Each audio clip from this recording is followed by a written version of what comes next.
Hello అండి, అందరికీ నమస్తే. చంద్రుడి మీద ప్లాట్లు అమ్మి కోట్ల వ్యాపారం చేసిన ఒక వ్యక్తి గురించి మనం మాట్లాడుకుందాం.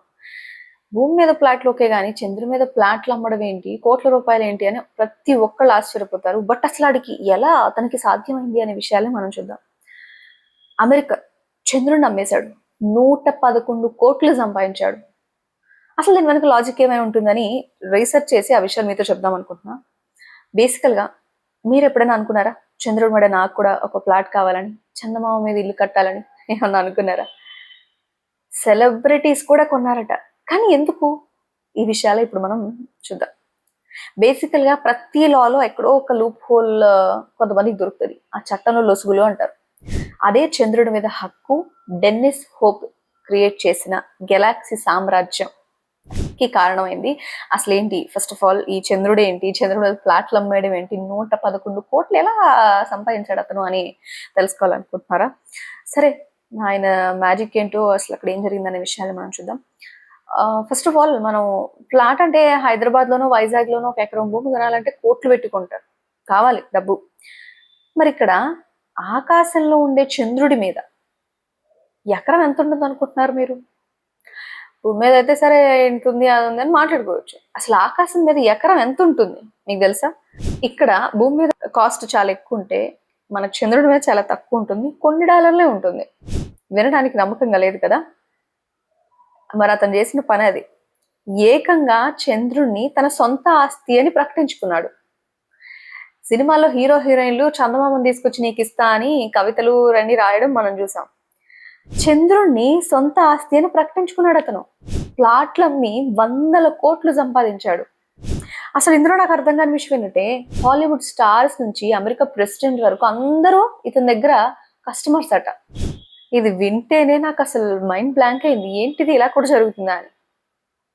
చంద్రుడు ఇతను ఎలా అయింది అసలు? ఫస్ట్ అదే కదా, చంద్రుడు ఇతను ఒక్కడికి ఎలా సొంతం అవుతుంది? భూమి అంటే ఎవరితను ఒక్కళ్ళదా? కాదు కదా. మరి చంద్రుడు మొత్తం ఇతను ఎలా అయింది? ఏంటి ఆ లాజిక్? ఆ లూప్ హోల్ ఏమై ఉంటుంది? బేసిక్గా ఐక్యరాజ్య సమితి ఆపేయాలి ఇలాంటి ఏమన్నా జరుగుతుంది.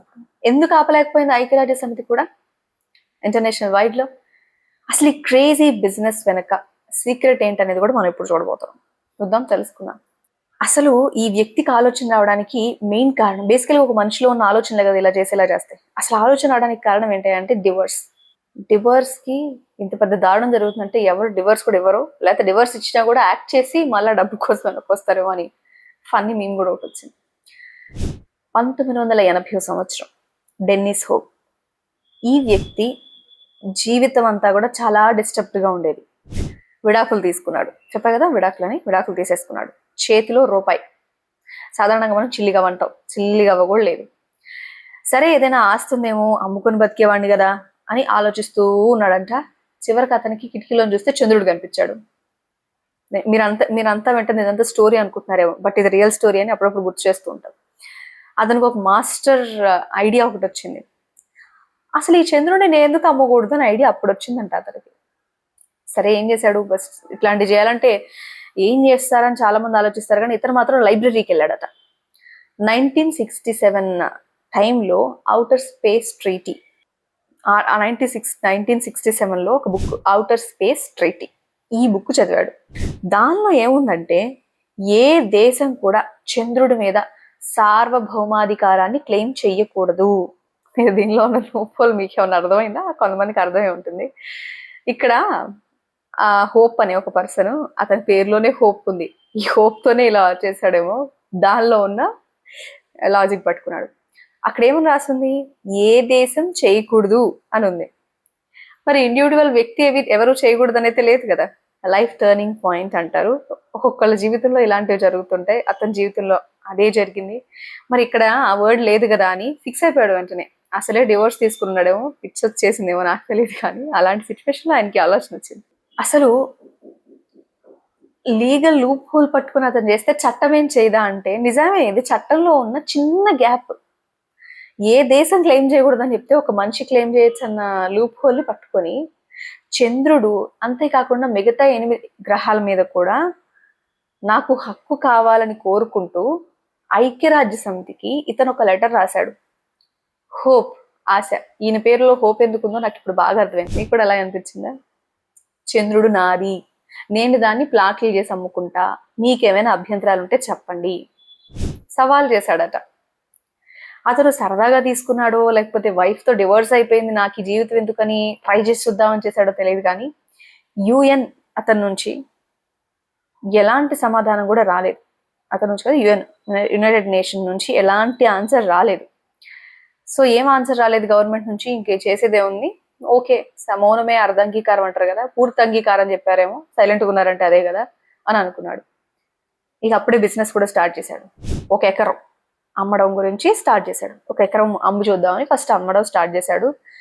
అసలు ఒక ఖండం సైజులో ఉన్న లక్షల ఎకరాల భూమిని తన మ్యాప్ లో రెడీ చేసుకున్నాడు. ఒక ఖండం సైజులో ఉన్న లక్షల ఎకరాల భూమి అనరేమో దాన్ని, చంద్రుడు ఏరియా, మనం భూమి అంటున్నాం కాబట్టి అర్థమైంది కాబట్టి ఆ భూమి అని ఒక మ్యాప్ రెడీ చేశాడు. అసలు ఇందులో ఎవరెవరు కొన్నారు, ఆయన చెప్తే చెప్పారు, గవర్నమెంట్ సరే లూప్ హోల్ ద్వారా ఓకే అంది, అసలు ఎందుకు కొన్నారు వీళ్ళందరూ అనే డౌట్ మీకు వస్తుంది కదా. మీరు నమ్మరు కానీ నిజం ఇదే. రొనాల్డ్ రీగన్, జిమ్మీ కార్టర్ ఇలాంటి మాజీ అధ్యక్షులు, అమెరికన్ మాజీ అధ్యక్షులు ఇతని దగ్గర ఫ్లాట్లు కొన్నారట. అసలు నమ్మేలా ఉందా?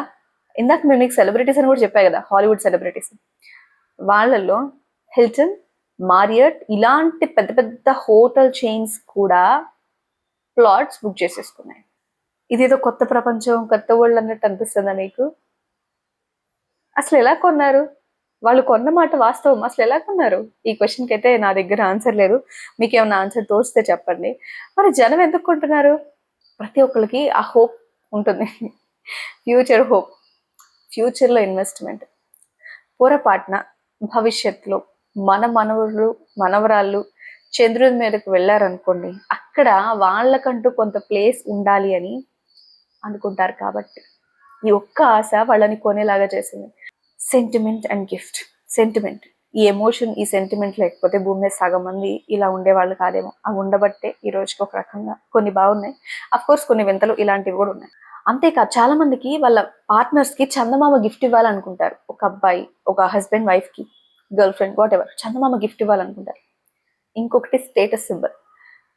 చంద్రుడి మీద నాకు ఒక ప్లాట్ ఉంది అని చెప్పుకోవడానికి చాలా మంది ఇష్టపడతారు. బయటికి చెప్పకపోయినా సరే, లేదా చెప్పుకోవడానికైనా సరే ఖచ్చితంగా వాళ్ళు ఇష్టపడతారు. అలాంటి పీపుల్ ఉన్నారని ప్రూఫే ఇతను. మ్యాప్ మీద కళ్ళు మూసుకొని వేలు ఎక్కడ పెడితే ఆ ప్లాట్ వాళ్ళకి ఇచ్చేస్తారు, ఆ ఏరియా.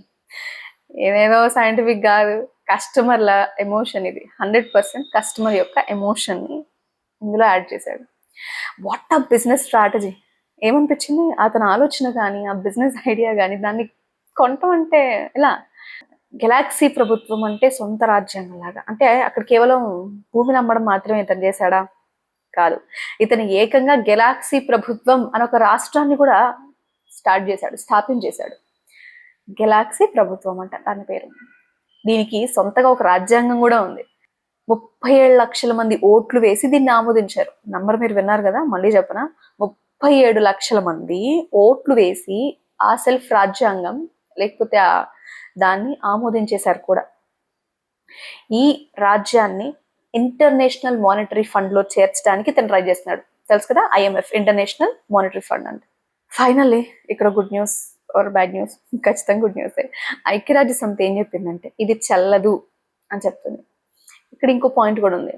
పైకి మాత్రమే చెల్లదని చెప్తుంది, చట్టబద్ధంగా ఇతన్ని ఆపలేకపోయింది ఐక్యరాజ్య సమితి కూడా. మీకు అర్థమైంది కదా, చట్టబద్ధంగా మాత్రమే అతను ముందుకు వెళ్తున్నాడు, చట్టం ఏం చేయలేకపోతుంది. సో మీకు అర్థమైంది కదా నేనేం చెప్పాలనుకుంటున్నాను, నేను ఎందుకు నవ్వుతున్నానో, ఏం మాట్లాడుతున్నానో. నా మనసులో కంటే మీ మనసులో వేరేలాగా ఆలోచనలు ఉండొచ్చు. ఈ స్టోరీ అంతా వినండి. ఇది చంద్రుడి భూదంద. చంద్రుడిని భూమి అంటారు, చంద్రుడి దంద అంటారు, అలా బాగుండదు కాబట్టి ఈ భూదంద ఉన్న అసలు స్టోరీ అంటే ఇది. ఈ విడాకులు రావడం ఏంటో, లైబ్రరీకి వెళ్ళి చదవడం ఏంటో, లూప్ హోల్ దొరకడం ఏంటో, రాజ్యాంగం ఏంటి, ఏం అంత 37 లక్షల మంది ఓకే చేయడం ఏంటి. నిజానికి అతని సొంతం కాదు, డెన్నిస్ హోప్. ఇతని పేరులో ఉన్న హోప్ తన తెలివితేటలతో అద్భుతమైన ఇమాజినేషన్, ఊహాత్మక వ్యాపారాన్ని క్రియేట్ చేసి అతను కోటీశ్వరుడు అయ్యాడంటే అసలు నమ్మడానికి లేదు. చంద్రుడి మీద ప్లాట్ కొని ఆలోచన మీరు కూడా చేస్తున్నారా ఏంటి? ఇదంతా ఒక ట్రాష్ అని మీరు అనుకుంటున్నారా?